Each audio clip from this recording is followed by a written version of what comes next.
నగరంలోని ప్రసూన ఆసుపత్రిలో లిఫ్ట్ ప్రమాదం.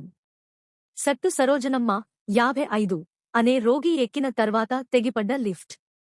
మహిళకు తీవ్ర గాయాలు, చికిత్స పొందుతూ మహిళ మృతి. ముదిగొండ మండలం వనవారి కృష్ణాపురం గ్రామానికి చెందిన మహిళగా గుర్తింపు.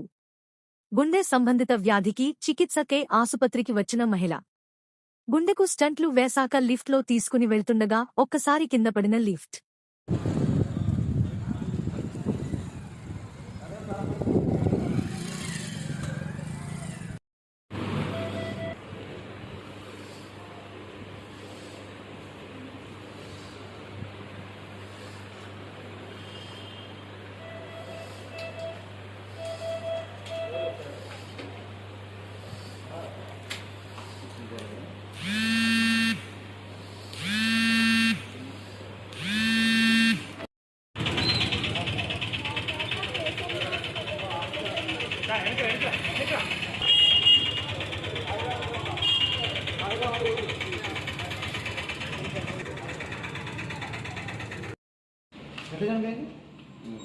లిఫ్ట్ వదిలేసింది.